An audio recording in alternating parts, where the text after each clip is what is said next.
Well,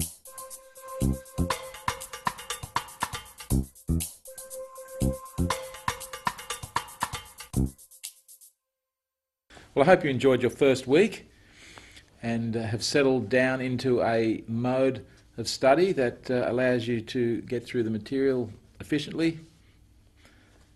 This week we want to drill down into this key concept of alignment and look a little bit more at some of the frameworks that we can use to define the different types of supply chains that organisations might choose to implement. The first of these frameworks is something that's called the production demand ratio, or the PD ratio. This is simply the ratio of the time that it takes an organisation to produce the product versus the time that it takes for the customer to actually take delivery of the product. And companies can choose to operate at several different levels on this PD ratio. The first level is make to stock.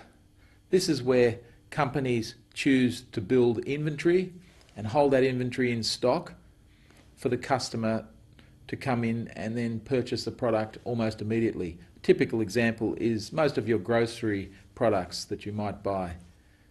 The production time can be quite long, but the product is produced, held in inventory, and as consumers we simply walk into the shop and buy the product, so our time to purchase is very short. As we come down the scale, we move through to the make to order.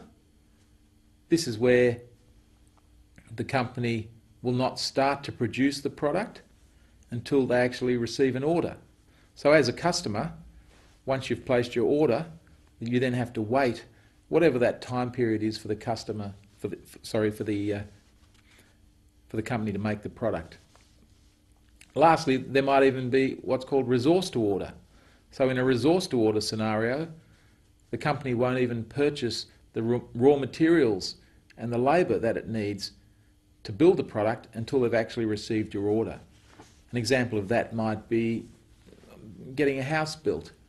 So you'll typically contact a builder, agree on a price, a design for the house, but it's not until that point that the builder will actually start to purchase all of the raw materials and engage the labour that he needs to manufacture the house. Now, depending on where a company chooses to operate on this PD ratio, the risks for that company will change. A company operating at the make to stock end of the ratio is carrying quite a bit of risk if they make inventory and store that inventory. The risks are that if they have their demand forecasting incorrect, they'll either have too much inventory and not sell the product, or not enough inventory and miss out on sales. At the other end of the scale, the make to order and resource to order, the risk there is that the company misses out on orders because as a customer you're not prepared to wait the length of time that they need to build the product for you.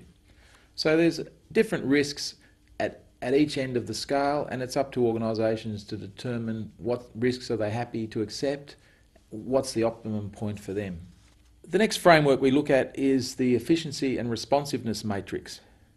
So this defines where an organisation would like its supply chain to be in terms of either being efficient, operating at the lowest cost, or responsive, being able to supply product and services quickly to the marketplace.